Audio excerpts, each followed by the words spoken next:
पहले चैप्टर की बात हो रही है यहां पर, जो कि है आपका ओरिजिन ऑफ सॉइल। देखो, जब मैंने आपको बोला कि मैं सॉइल मैकेनिक्स लेने वाला हूं, तो मैं तुम लोगों को क्या इमेजिन कर रहा हूं कि दैट यू आर जीरो। तुम लोगों को सॉइल क्या है वो भी पता नहीं है, और मैं आप तुमको 100% नहीं ना, कितना 95% तक मैं लाकर आपको छोड़ दूंगा।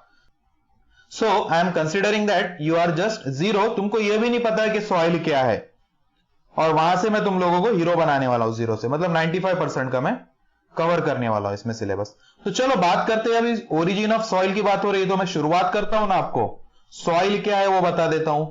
तो सॉइल क्या है, देखो, इट इज नेचुरली, साथ में लिख लिया करो, naturally occurring, relatively unconsolidated material. पहले इतना बात कर देता हूं मैं, पूरी डेफिनेशन देखने ही वाले हम लोग। क्या बोल रहा हूं मैं, देखो यहां पर कि सॉइल नेचुरली ऑकरिंग है। ऑब्वियसली सॉइल है, ये नेचर से मिलती है ना, तो ये नेचुरली ऑकरिंग हो गई। रिलेटिवली अनकंसोलिडेटेड, अनकंसोलिडेटेड मतलब क्या? आप लोगों ने रॉक देखा है क्या? रॉक, ये रॉक है फॉर एग्जांपल मेरा। ये क्या होता है? कंसोलिडेट हुआ रहता है, ये कंसोलिडेटेड रहता है, मतलब ये एक सॉलिड बॉडी है रॉक की। बट इसको अगर मैं टुकड़े करता हूं, इसको ब्रेक करता हूं, तो ये क्या हो जाता है? बिखरे हुए पार्टिकल्स है। तो सॉइल क्या है? सॉइल मेरा अनकंसोलिडेटेड है, ये इसके पार्टिकल जो है वो बिखरे हुए हैं। तो समझ गया, अनकंसोलिडेटेड मतलब क्या? बिखरे हुए पार्टिकल है उसके। और रॉक क्या हो गया आपका? Consolidated material. Soil is an natural material और वो अनकंसोलिडेटेड मटेरियल है। उसके बाद ये एक ऑर्गेनिक भी हो सकता है, इट मे बी ऑर्गेनिक, यहां पर लिख लेता हूं मैं कॉमा देकर, इट मे बी ऑर्गेनिक और इनऑर्गेनिक इन नेचर। ये क्या हो सकता है? ऑर्गेनिक भी हो सकता है और इनऑर्गेनिक भी हो सकता है इन नेचर। अब इसका क्या मतलब है देख लो। जब मैं बोल रहा हूं ऑर्गेनिक, तो उसमें क्या रहेगा? उसमें रहेगा डिकंपोज्ड वेजिटेबल्स, डिकंपोज्ड वेजिटेबल्स अगर उसमें है तो मैं उसको बोल दूंगा ऑर्गेनिक। या फॉसिल्स ऑफ एनिमल्स भी होते हैं। क्यों? देखो, ये सॉइल जो है ना, मैं लिख लेता हूं पहले, आप भी लिख लो साथ में, ऑर्गेनिक मतलब क्या, फॉसिल्स ऑफ एनिमल्स। ये सॉइल जो होता है ना, ये क्या है? उसको बहुत टाइम लगता है भाई फॉर्म होने के लिए। It is a very long process. तो ये जो फॉर्म होने के लिए बहुत टाइम ले रहा है ना, तो इसमें क्या होता है, कभी कभी डिकम्पोज वेजिटेबल्स इसमें आ जाता है, फॉसिल्स ऑफ एनिमल्स इसमें आके उसका फाइनली डिकम्पोज होना शुरू हो जाता है, वो डिकम्पोज होना शुरू हो जाता है ये मटेरियल्स, और वो सॉइल में मिक्स हो जाते हैं। ये ऑर्गेनिक भी हो सकता है। ऑर्गेनिक समझ गए, डिकम्पोज वेजिटेबल्स उसमें हो सकता है, फॉसिल्स ऑफ एनिमल्स भी हो सकता है, या वो इनऑर्गेनिक भी है। इनऑर्गेनिक मतलब क्या है? जिसमें ऑर्गेनिक मटेरियल नहीं रहेगा ना, जैसे प्लास्टिक वगैरह, ये हो गया मेरा इनऑर्गेनिक मटेरियल। ये ऑर्गेनिक भी हो सकता है और इनऑर्गेनिक भी हो सकता है। And it lies above the bed rock. क्या बोल रहा हूं मैं? Last point, and it lies above the bed rock. Bed rock के ऊपर वो क्या करता है? लाई करता है। ऑब्वियसली देखो ना, अगर मेरे अर्थ की मैं बात कर रहा हूं, ये मेरा अर्थ है, इसके ऊपर सबसे टॉप मोस्ट लेयर मेरा क्या हो गया? अगर मैं लेयर के बारे में बात कर रहा हूं, दिस इज रॉक, और उसके ऊपर टॉप मोस्ट लेयर ये बिखरा हुआ मेरा मटेरियल है, जो कि क्या है? यही तो सॉइल है भाई। सॉइल क्या है? एक शॉर्ट में बोल देता हूं मैं, it is a naturally occurring relatively unconsolidated material, it may be organic और inorganic in nature, and it lies above the bedrock. ये बेड रॉक के ऊपर लाई करता है। तो ये देख लिया हमने डेफिनेशन ऑफ सॉइल। सॉइल क्या है? उसके बाद हम बात करते हैं, चलो उसके बाद हम देखते हैं सॉइल मैकेनिक्स क्या है। सॉइल तो हमने देख लिया ना, अभी हमारे सब्जेक्ट का नाम क्या है? Soil mechanics. तो सॉइल मैकेनिक्स देखो क्या है, सॉइल मैकेनिक्स। अब जब मैं सॉइल मैकेनिक्स की बात कर रहा हूं ना, तो मैं इसकी डेफिनेशन लूंगा एज पर डॉक्टर कार्ल तेरजागी। अब आप लोग बोलोगे ये कौन है? He is also known as father of soil mechanics, इसको हम फादर ऑफ सॉइल मैकेनिक्स नाम से भी जानते हैं, फादर ऑफ सॉइल मैकेनिक्स। ऐसा क्यों? क्योंकि इसने बहुत सारे थेरीज दिया है, बहुत सारे इसने डेरिवेशंस दिया है, तुम लोगों को आगे पढ़ना है वो डेरिवेशन, हम लोग देखने ही वाले हैं। बस इतना याद रख लो कि डॉक्टर कार्ल तेरज़ागी जो है वो उसे फादर ऑफ सॉइल मैकेनिक्स नाम से भी हम लोग जानते हैं। तो उसने क्या बोला है कि soil mechanics is the study of, it is the study of solid mechanics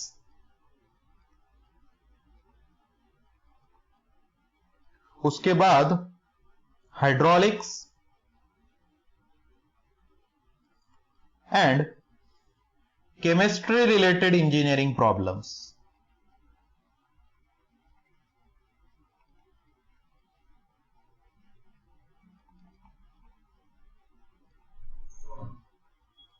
अब मैं क्या बोल रहा हूं यहां पर थोड़ा सा ध्यान दो, विचार देर इन सॉइल, ठीक है। सॉइल मैकेनिक्स उसने बोला है it is the study of solid mechanics, hydraulics और engineering, chemistry related engineering problems. एक एक बात करता हूं मैं। सॉलिड मैकेनिक्स, जब मैंने स्टार्ट में तुम लोगों को बोला था कि मैं क्या क्या चैप्टर्स मैं कवर करने वाला हूं, तो उसमें तुम लोगों ने स्ट्रेंथ सुना था ना, कि मैं स्ट्रेंथ लेने वाला हूं, मतलब प्रॉपर्टीज लेने वाला हूं। सो मेरी हो सकती है सॉइल की शेयर स्ट्रेंथ, तुम लोगों ने बेयरिंग कैपेसिटी भी सुना है सॉइल का, उसके बाद परमेबिलिटी सुना है क्या? परमेबिलिटी भी मैंने आपको बोला हूं स्टार्टिंग में कि मैं ये चैप्टर भी सेपरेट लेने वाला हूं। उसके बाद मैंने इफेक्टिव स्ट्रेस भी बोला है। देखो हाँ मैं क्या बोल रहा हूं, ठीक है। सो सॉलिड मैकेनिक्स, अभी एक पॉइंट मेरा जरा आप ध्यान में रखो, मैं क्या बोल रहा हूं। जब मैं बोलता हूं ना सॉइल, तो तुम लोग इमेजिन करो कि सॉइल जो मेरा बना है वो बना है सॉलिड्स से। मतलब अगर मैं सॉइल की बात कर रहा हूं तो सॉइल जो है वो है उसमें रहेंगे सॉलिड्स जो कि पार्टिकल्स है, या उसमें रहेंगे एम्प्टी स्पेसेस जिसको मैं बोलता हूं वॉइड्स, ठीक है। देखो मान लो मैं क्या बोल रहा हूं, देखो हाँ, अभी मैं थोड़ा सा आपको कंसेप्ट बता देता हूं, यहां पे बहुत इंपॉर्टेंट कंसेप्ट है ये। तेरज़ागी ने क्या बोला है, मान लो ये आपका ग्राउंड लेवल है, ठीक है, ये तुम लोगों का ग्राउंड लेवल है और इसमें सॉइल के ऐसे पार्टिकल्स है, ये बहुत सारे पार्टिकल्स है अलग अलग, ठीक है। ये सॉइल के अलग अलग पार्टिकल्स है। ग्राउंड लेवल ये वाला हो गया तुम्हारा ग्राउंड लेवल, इसके नीचे मेरी सॉइल है, ठीक है। और एक पॉइंट और देख लो, इस लेयर पर यहां पर फॉर एग्जांपल इसके नीचे मेरा वाटर है, इसके नीचे क्या है? वाटर है। मतलब इसके ऊपर जो है वो सॉइल में वाटर नहीं है, बट इसके नीचे अगर मैं ले रहा हूं तो इसमें वाटर है, ठीक है। अभी मैं क्या बोल रहा हूं देखो, हाँ, जब मैं सॉइल की बात कर रहा हूं सॉइल, तो तुम लोग यहां से थोड़ा सा सॉइल उठा लो, इस पार्ट का मैं सॉइल अगर उठा लेता हूं तो कैसा क्या क्या रहेगा उसमें? देखो इसमें सॉलिड्स है, ऑब्वियसली यार सॉइल है तो सॉलिड्स तो रहेंगे ना। और यहां पर कुछ खाली जगह दिख रही है कि ये एम्प्टी स्पेसेस है ना ये दोनों के बीच में, सो एम्प्टी स्पेस भी है।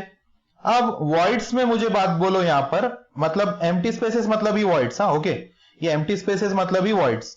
सो एम्प्टी स्पेसेस यहां पर कौन से मटेरियल से फील है देखो जरा, खाली जगह ये तो क्लियर है, तो इसमें या तो एयर हो सकता है या वाटर रहेगा, क्लियर ना। अगर मैं यहां से कुछ सॉइल उठाता हूं, कुछ मिट्टी यहां से उठाता हूं मैं अगर, तो इसमें या तो एयर रहेगा या वाटर रहेगा, क्लियर। अगर मान लो मैं मिट्टी यहां से उठा रहा हूं, यहां से, तो अब क्या रहेगा इसमें? सॉलिड्स है, ऑब्वियसली सॉलिड तो रहने ही वाले, सॉइल है तो। वॉइड्स में देखो, वॉइड्स इसके नीचे मैं क्या बोला हूं, पूरा पानी ही पानी है, तो ये जो एम्प्टी स्पेसेस है मेरे, ये जो वॉइड्स है, ये किस चीज से फील है? ये इस बार फील्ड है वाटर से। सो एक चीज तो क्लियर हो गई भाई कि सॉइल अगर मैं बात कर रहा हूं तो उसमें सॉलिड्स भी रहेंगे और वॉइड रहेंगे, बट वॉइड जो रहेंगे वो either they will be field by water और एयर, दोनों में से कुछ भी फील हो सकता है। तो हाँ, मैं बात क्या कर रहा था, देखो सॉलिड मैकेनिक्स की स्टडी कर रहे हैं ना हम लोग। सो तेरज़ागी ने क्या बोला था कि तुम लोग अगर सॉइल का स्ट्रेंथ फाइंड आउट करने वाले हो सॉइल, तो उसमें सिर्फ सॉलिड का स्टेट, सॉलिड का जो स्ट्रेंथ है वही कंसीडर करो। ऐसा क्यों? अभी मान लो अगर मैं इस पर प्रेशर अप्लाई करता हूं, ये जो मेरी सॉइल है यहां पर आपको दिख रही है ये वाली, इस पर अगर मैं प्रेशर अप्लाई करता हूं बहुत ज्यादा, तो क्या होगा, इस प्रेशर की वजह से ये जो यहां पर पानी है, जो वाटर है, ये निकलकर चला जाएगा। वही तेरजागी ने बोला है कि सॉइल में वाटर जो है भाई वो बेवफा है। बेवफा क्यों बोल रहा हूं मैं, वो निकल कर जाने वाला है कभी ना कभी, अगर उस पर प्रेशर आ जाता है तो वो भाग जाएगा, चला जाएगा। बट सॉलिड्स तो रहने वाले हैं, सॉलिड की स्ट्रेंथ, तो वही बोला है तेरजागी ने, हम लोग आगे डिटेल में स्टडी करने ही वाले हैं। देखो उसने एक बहुत अच्छी डेफिनेशन बनाया जिसमें पूरे पॉइंट्स कवर कर दिया है उसने, कि it is the study of solid mechanics. Solid mechanics का वो स्टडी है। सॉलिड मैकेनिक्स मतलब क्या, उसने बोला है कि सिर्फ सॉइल का स्ट्रेंथ लो तुम लोग, सॉलिड्स का, उसमें वॉइड्स में जो वाटर है उसका स्ट्रेंथ कंसीडर मत करो, क्योंकि वो तो जाने वाला है, वो बेवफा है। ठीक है, चलो ये हो गया। देन हाइड्रोलिक प्रॉब्लम्स, अब उसमें वाटर है जो कि जाने वाला है, मतलब ये तो प्रॉब्लम हो गई ना हमारे लिए। हमको क्या करना पड़ रहा है, जब सॉइल की स्ट्रेंथ में फाइंड आउट कर रहा हूं तो मुझे सॉलिड्स का अलग फाइंड आउट करते बैठना पड़ रहा है, और मुझे ये चेक करना पड़ रहा है कि वाटर जो है वो कब तक रहने वाला है, अगर रहने वाला है तो, और रहा तो वो कितना स्ट्रेंथ लेगा और बाद में कितना लेगा। ठीक है, मुझे वाटर का भी टेंशन है, तो वाटर की क्या हो सकती है, परमेबिलिटी हो सकती है, उसका इफेक्टिव स्ट्रेस का जो मैं कंसेप्ट बोल रहा हूं ना, इफेक्टिव स्ट्रेस मतलब वही कि सिर्फ सॉलिड का स्ट्रेस। ठीक है, तो ये सब बातें मैं आगे आपको एक्सप्लेन करने ही वाला हूं जब हम लोग चैप्टर लेंगे। तो खैर, मतलब ये स्टडी हम लोग करने वाले हैं कि हाइड्रोलिक्स रिलेटेड भी स्टडी करने वाले हैं हम लोग, कि हाइड्रोलिक्स रिलेटेड मतलब क्या, परमेबिलिटी भी तो स्टडी करने वाले हम लोग।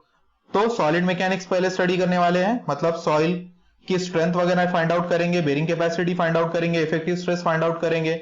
ओके, ये सब हम लोग फाइंड आउट करने वाले हैं। Then chemistry related problem. अब ये केमिस्ट्री रिलेटेड प्रॉब्लम मतलब क्या, अगर सॉइल जो है, सॉइल का पार्टिकल, अगर ये किसी और पार्टिकल से यहां पर, या कुछ और मटेरियल है, it is material 2 and this is your material 1 that is soil. इसका चांसेस है कि ये केमिकली रिएक्ट कर सकता है इसके साथ। सॉइल में सल्फेट्स हो सकते हैं, सल्फेट अटैक वगैरह, जो कि सल्फेट्स भी होते हैं सॉइल में। सॉइल का जब हम लोग स्टडी करते हैं, स्पेशली या फाउंडेशन इंजीनियरिंग में करना है, तो हम लोगों को चेक करना पड़ता है कि सॉइल की बेरिंग कैपेसिटी क्या है, वो ब्लैक कॉटन सॉइल है या नहीं है, या उसमें सल्फेट्स वगैरह है या नहीं। तो ये हो गए, अगर वो रिएक्ट करने वाला है मतलब उसमें कुछ ना कुछ केमिकल्स है जो कि अच्छा नहीं है हमारे स्ट्रक्चर के लिए। केमिकल रिलेटेड प्रॉब्लम्स भी हमको स्टडी करना है। ठीक है, तो सॉइल हमने देख लिया, what is the soil, soil mechanics क्या है वो भी हम लोगों ने बात कर दिया। अब हम लोग स्टार्ट करते हैं, चलो, ओरिजिन ऑफ सॉइल, सॉइल का फॉर्मेशन कैसा हुआ है। ठीक